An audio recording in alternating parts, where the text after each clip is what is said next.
નમસ્કાર દોસ્તો, શાંતિશ્રમ ન્યૂઝમાં આપનું સ્વાગત છે। બનાસકાંઠામાં આગ લાગ્યા બાદ સૌથી મોટી કાર્યવાહી ધાનેરા નગરપાલિકાએ કરી છે। ધાનેરા નગરની મધ્યમાં રેસિડેન્સી વિસ્તારમાં 7 જેટલા ભંગારના ગોડાઉનમાં ચાલતા હતા। એ તમામ ગોડાઉન પાલિકાએ સીલ કરી કડક કાર્યવાહી કરી છે। આ તમામ 7 ભંગારના ગોડાઉન પાસે ફાયર સેફ્ટીની સુવિધા કે ફાયર એનઓસી પણ નહોતી। તમામ ગોડાઉન રેસિડેન્સી વિસ્તારમાં વગર પરમિશને ધમધમી રહ્યા હતા। એકાદ માસ પહેલા પાલિકાએ નોટિસ આપી હતી, પણ એનો યોગ્ય ખુલાસો ન થતા આખરે પાલિકાએ ધાનેરાના 7 ભંગારના ગોડાઉન સીલ કરી કડક કાર્યવાહીના સંકેત આપ્યા। બનાસકાંઠા જિલ્લામાં ગરમીનું પ્રમાણ સતત વધી રહ્યું છે। ગઈકાલે બપોરે 1 વાગે મહત્તમ તાપમાન 43.3 ડિગ્રી સેલ્સિયસ નોંધાયું હતું। જિલ્લામાં લઘુત્તમ તાપમાન 23 ડિગ્રી સેલ્સિયસ રહ્યું છે। હવામાન વિભાગે આજે પણ હીટવેવની આગાહી કરી છે। વિભાગના અનુમાન મુજબ આજે મહત્તમ તાપમાન 43.3 ડિગ્રીથી પણ વધી શકે છે। બપોરે 12 વાગે 42 ડિગ્રી તાપમાન રહેવાની સંભાવના છે। બપોરે 1 વાગે તાપમાન 42.3 ડિગ્રી સુધી પહોંચી શકે છે। બપોરના 2 થી 3 વાગ્યા દરમિયાન તાપમાન 43 ડિગ્રીએ પહોંચવાની શક્યતા છે। થરાદની જમડા ભગતવાસ પ્રાથમિક શાળામાં આજે વાર્ષિક પરીક્ષાનો પ્રારંભ થયો। શાળાના શિક્ષકોએ ધોરણ 3 થી 5ના વિદ્યાર્થીઓનું કુમકુમ તિલક કરી સ્વાગત કર્યું। શિક્ષકગણે વિદ્યાર્થીઓને પરીક્ષા માટે પેન્સિલ આપી અને શુભેચ્છાઓ પાઠવી। આખા વર્ષના અભ્યાસ બાદ પરીક્ષાની શરૂઆત પહેલા શિક્ષકોએ વિદ્યાર્થીઓમાં આત્મવિશ્વાસ જગાવવા માટે આ અનોખી પહેલ કરી। પોતાના શિક્ષકો તરફથી મળેલા આવા સન્માનજનક સ્વાગતથી વિદ્યાર્થીઓમાં ખુશીની લાગણી જોવા મળી। વિદ્યાર્થીઓ ઉત્સાહપૂર્વક પરીક્ષાખંડમાં પ્રવેશ કર્યો। આ પહેલથી વિદ્યાર્થીઓમાં પરીક્ષાનો ડર દૂર થયો અને તેઓ હકારાત્મક માનસિકતા સાથે પરીક્ષા આપવા તૈયાર થયા। બનાસકાંઠા જિલ્લાના ભૂસ્તર વિભાગે વર્ષ 2024-25માં એક નવો કીર્તિમાન સ્થાપ્યો છે। વિભાગે ₹105.26 કરોડની વિક્રમી મહેસૂલી આવક નોંધાવી છે। આ સિદ્ધિ માટે ભૂસ્તર શાસ્ત્રી ગુરુપ્રીતસિંહ સારસ્વા અને તેમની ટીમના પ્રયાસો જવાબદાર છે। જિલ્લામાં માર્બલ, બિલ્ડિંગ સ્ટોન, રેતી અને ગ્રેનાઇટ જેવા ખનીજોનો ભંડાર છે। અહીં 427 ખનીજ ક્વોરી લીઝ આવેલી છે। વર્ષ 2022-23માં 82.45 કરોડ અને 2023-24માં ₹96.31 કરોડની રોયલ્ટી આવક હતી। ચાલુ વર્ષે વિભાગે 703 કેસો કરી ₹12.26 કરોડની દંડકીય વસૂલાત કરી છે। મગરવાડા તીર્થ ખાતે પૂજ્ય સાધ્વીજી શ્રી મોક્ષ દર્શના શ્રીજી મહારાજ સાહેબ આદિ ઠાણાની પ્રેરક નિશ્રામાં તારીખ 16 થી 18 મેના રોજ યોજાઈ રહી છે। 12 થી 25 વર્ષની દીકરીઓની અદ્ભુત શિબિર। દીકરીઓ માટે અદ્ભુત અનુભવ ચૂકવવા જેવો નથી, જેનું ફોર્મ ભરવાની છેલ્લી તારીખ 1 મે 2025 છે અને ફોર્મ ભરવા માટે સંપર્ક કરો દીપ્તિબેનનો। તો જરૂરથી આ શિબિરમાં જોડાશો અને જીવનભર યાદગાર ક્ષણોને માણશો।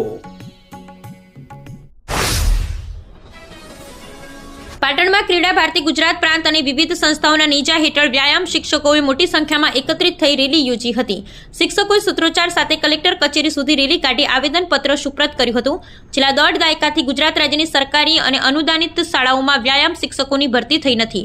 હાલમાં હંગામી ધોરણે નિમાયેલા ખેલ સહાયકોને 11 માસના કરાર પૂર્ણ થતા છૂટા કરી દેવાયા છે। આ શિક્ષકો છેલ્લા 20 દિવસથી ગાંધીનગરમાં ગાંધી ચિંધ્યા માર્ગે આંદોલન કરી રહ્યા છે। સાણંદ શહેરના 60 મીટર બાયપાસ પરના ગેરકાયદેસર દબાણો દૂર કરવાની કામગીરી હાથ ધરાઈ। ઔડા વિભાગ દ્વારા ગેરકાયદેસર દબાણો દૂર કરવાની કામગીરી હાથ ધરાઈ। ગેરકાયદેસર પાકા અને કાચા મકાનો સહિતના દબાણો દૂર કરવાની હાથ ધરાઈ। ચુસ્ત પોલીસ બંદોબસ્ત વચ્ચે દબાણ દૂર કરવાની કામગીરી હાથ ધરાઈ। ઔડાના અધિકારીઓ કર્મચારીઓ ઉપસ્થિત સ્થાનિક લોકોને અધિકારી વચ્ચે ઘર્ષણ જોવા મળ્યું। એક વિકલાંગ ભાઈ જેસીબીના આગળના પાવડાની અંદર બેસી ગયો અને ઉપર ચડાવી દેવા કહ્યું। હાજર સ્થાનિક પોલીસે મામલો થાળે પાડ્યો। પાલનપુરમાં એક કોલ પર ઘરે બેઠા વિના મૂલ્યે ગંગાજળ પહોંચાડવાના અભિયાનની આજથી શરૂઆત કરવામાં આવી છે। જે અભિયાન અંતર્ગત પાલનપુર શહેરમાં દર ઘર નિઃશુલ્ક ગંગાજળ પહોંચાડવામાં આવશે। જિલ્લાના મુખ્યાલય પાલનપુર ખાતે સેવાભાવી નાગરિક કમલેશ શાહ દ્વારા હર ઘર ગંગાજળ અભિયાનના ભાગરૂપે આજથી નિઃશુલ્ક ગંગાજળ વિતરણનો પ્રારંભ કરાયો હતો। જેમાં આજે પ્રથમ દિવસે પાલનપુર શહેરના ગુરુનાનક ચોક ખાતેથી આવતા જતા રાહદારીઓને 500 જેટલી ગંગાજળની બોટલનું વિનામૂલ્યે વિતરણ કરવામાં આવ્યું હતું। ગુજરાત યોગ અને રમતગમત ક્ષેત્રે ખૂબ જ આગળ વધી રહ્યું છે। ત્યારે રાજ્ય સરકાર દ્વારા બાળકોમાં યોગ અને રમતગમત ક્ષેત્રે રુચિ વધે તે માટે સરકાર દ્વારા ખેલ સહાયક પ્રોજેક્ટ લાવ્યા છે। આ પ્રોજેક્ટમાં ધોરણ 1 થી 12 સુધીની સરકારી શાળાઓમાં ખેલ સહાયકોનો કરાર આધારિત નિમણૂક કરવામાં આવી છે। ત્યારે સરકાર દ્વારા નવી ભરતીઓ કરવાની જાહેરાત કરવામાં આવી છે, પરંતુ આ જાહેરાતમાં ખેલ સહાયકોની ભરતીનો ઉલ્લેખ કરાયો નથી, જેથી અન્ય ભરતીની જેમ ખેલ સહાયકોની કાયમી ભરતી કરવામાં આવે તેવી વ્યાયામ શિક્ષકો દ્વારા માંગ ઉઠી છે। ત્યારે બનાસકાંઠા ખેલ સહાયકોએ પાલનપુર કલેક્ટર કચેરી ખાતે એકત્રિત થયા હતા, જ્યાં કલેક્ટરે આવેદનપત્ર આપી કાયમી ભરતી કરવામાં આવે તેવી ઉગ્ર માંગ કરી હતી. તેમજ જો સરકાર દ્વારા ખેલ સહાયકોની કાયમી ભરતી કરવામાં નહીં આવે તો ઉગ્ર આંદોલન કરવાની ચીમકી ઉત્તર ગુજરાત વ્યાયામ અધ્યાપક મંડળના પ્રમુખ પ્રો ડોક્ટર આર.ડી. ચૌધરીએ ઉચ્ચારી હતી.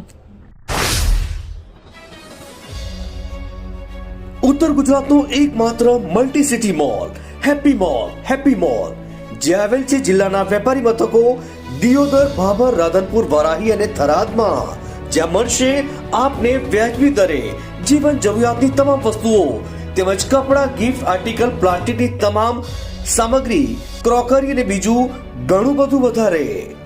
તો આજે જ આવો હેપી મોલ અને કરો ખરીદી તમારી મનગમતી વસ્તુઓની.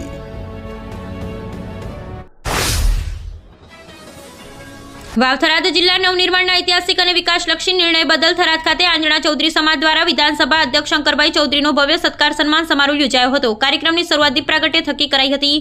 થરાદ સ્થિત વિવિધ સંગઠનો, હોદ્દેદારો અને ઉપસ્થિત વિશાળ સંખ્યાના લોકોએ અધ્યક્ષ શ્રી શંકરભાઈનું સન્માન કર્યું હતું. પાલનપુર તાલુકાના હોડા ગામે 1 જૂન 2025ના દિવસે માત્ર ₹1 લઈ સર્વ સમાજની 51 દીકરીઓના તેમજ રાનેર ગામે આગામી સમયમાં 511 દીકરીઓના સમૂહમાં લગ્ન કરવામાં આવશે. આ અંગે કદમ સેવા સમિતિ ટ્રસ્ટના પ્રમુખ મેલાજી ઠાકોર, મંત્રી નરેન્દ્રસિંહ રાજપૂત, સમૂહ લગ્ન સમિતિના પ્રમુખ કનુભા જાદવે જણાવ્યું હતું કે દાતાઓના સહયોગથી દરેક દીકરીને ₹1 લાખ સુધીનું કરિયાવર આપવામાં આવશે. જ્યારે દિવાળીના સમયે રાનેર ગામે પણ માત્ર ₹1 લઈ 511 દીકરીઓના લગ્ન કરવામાં આવશે. સરદાર કૃષિનગર દાંતીવાડા કૃષિ યુનિવર્સિટી અને વિસ્તરણ શિક્ષણ નિયામક શ્રીની કચેરીના સંયુક્ત ઉપક્રમે ડીસા તાલુકા કણજરા ધારીસણા સમૂહ નાના સમૂહ મોટા ગામમાં આજરોજ તારીખ 7/4/2025ના રોજ ભૂમિપૂજન અને સુપોષણ સંકલ્પ દિવસ અંતર્ગત વિશિષ્ટ કાર્યક્રમનું સફળ આયોજન કરવામાં આવ્યું હતું. નાબાર્ડના સરદાર કૃષિ યુનિવર્સિટીના રૂરલ બિઝનેસ ઇન્ક્યુબેશન સેન્ટર ખાતે ઇન્ક્યુબેટ થયેલા 5 સ્ટાર્ટઅપ્સને દેશના સૌથી મોટા સ્ટાર્ટઅપ મહોત્સવ સ્ટાર્ટઅપ મહાકુંભ 2025 ભાગ લીધો હતો. આ કાર્યક્રમ નવી દિલ્હી ખાતે તારીખ 3 થી 5 એપ્રિલ દરમિયાન યોજાયો હતો. કુબેરજી નામના સ્ટાર્ટઅપે પોતાની ઉત્તમ કામગીરી બદલ પ્રતિષ્ઠિત સ્ટાર્ટઅપ મહારથી એવોર્ડ આપવામાં આવ્યો. આ પુરસ્કાર ઉદ્યોગ ભારત સરકારના વાણિજ્ય અને ઉદ્યોગ મંત્રી શ્રી પિયુષ ગોયલજીના હસ્તે આપવામાં આવ્યો.